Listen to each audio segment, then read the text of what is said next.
White ನಿಮ್ಮನೆ ಏನಾದ್ರೂ wood interior ಮಾಡಿಸ್ತಾ ಇದೀರಾ? ಈ ವಿಡಿಯೋ ನೋಡಿದ್ರೆ ವುಡ್ ಇಂಟೀರಿಯರ್ ಮಾಡಿಸ್ಬೇಡಿ. ಯಾಕೆ ಅಂದ್ರೆ ವುಡ್ ಇಂಟೀರಿಯರ್ ಎರಡು ಟೈಪ್ ಬರುತ್ತೆ. ಒಂದು ಕಾರ್ಪೆಂಟ್ರಿ ವುಡ್ ಇಂಟೀರಿಯರ್, ಇನ್ನೊಂದು factory finish acrylic wood interior. ಬಟ್ಟೆ ಇಟ್ಕೊಳ್ಳಕ್ಕೆ ವಾರ್ಡ್ರೋಬ್ ನ ಒಂದು ಮ್ಯಾಕ್ಸಿಮಮ್ 7 ಅಡಿ ಮಾಡಿಸ್ತಾರೆ ಎಲ್ಲರೂ. ಬಟ್ ಇಲ್ಲಿ ನೋಡಿ ಫ್ಲೋರ್ ಇಂದ ಸೀಲಿಂಗ್ ವರ್ಗೂ ವಾರ್ಡ್ರೋಬ್ ಮಾಡ್ಕೊಂಡಿದ್ದಾರೆ.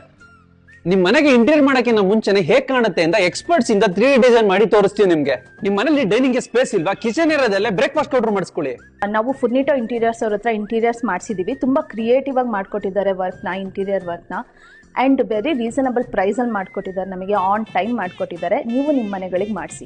ಇಷ್ಟೆಲ್ಲ ಹೇಳಿದ್ದು ನಾನು ನಮ್ಮ ಫರ್ನಿಟೋ ಇಂಟೀರಿಯರ್ಸ್ ಬಗ್ಗೆ. ಇವರು ಎಲ್ಲರ ತರ ವುಡ್ ಇಂಟೀರಿಯರ್ ಮಾಡಲ್ಲ. ಇವ್ರು ಮಾಡೋದು ಅಕ್ರೆಲಿಕ್ ಫಿನಿಶ್ ವುಡ್ ಇಂಟೀರಿಯರ್. ಇವ್ರ ಕೈಲಿ ಏನಾದ್ರು ನೀವು ವುಡ್ ಇಂಟೀರಿಯರ್ ನ ಮಾಡಿಸಿದ್ರೆ ಒಂದು ಲಕ್ಸುರಿ ಫೀಲಿಂಗ್ ಕೊಡುತ್ತೆ. ಹಾಗೆ ಕಾಸ್ಟ್ ವೈಸ್ ಅಲ್ಲಿ ತುಂಬಾ ರೀಸನಬಲ್ ಆಗಿದ್ದಾರೆ. ಏನಕ್ಕೆ ಅಂದ್ರೆ ಇಂಟೀರಿಯರ್ ಗೆ ಯೂಸ್ ಮಾಡೋ ವುಡ್ ಎಲ್ಲ ಇವ್ರದೇ ಓನ್ ಮ್ಯಾನುಫ್ಯಾಕ್ಚರ್, ಇವ್ರದೇ ಓನ್ ಫ್ಯಾಕ್ಟರಿ ಇದೆ. ಜೊತೆಗೆ ಹೇಳಿದ ಟೈಮ್ ಗೆ ಕೆಲಸನ ಮುಗಿಸ್ಕೊಡ್ತಾರೆ. ಇವರು ಆಲ್ ಓವರ್ ಕರ್ನಾಟಕ ಕೆಲಸಗಳನ್ನ ಮಾಡ್ಕೊಡ್ತಾರೆ. ನೀವೇನಾದ್ರೂ ನಿಮ್ ಮನೆಗೆ ಅಕ್ರಲಿಕ್ ವುಡ್ ಇಂಟೀರಿಯರ್ ಮಾಡಿಸ್ಬೇಕು ಅಂದ್ರೆ ಕೆಳಗಡೆ ಇವ್ರ ಕಾಂಟ್ಯಾಕ್ಟ್ ಡೀಟೇಲ್ಸ್ ಕೊಟ್ಟಿದ್ದೀನಿ, ಹಾಗೆ ಆಫೀಸ್ ಅಡ್ರೆಸ್ ಕೊಟ್ಟಿದ್ದೀನಿ. ಒಂದ್ಸಲ ವಿಸಿಟ್ ಮಾಡಿ ನೋಡಿ.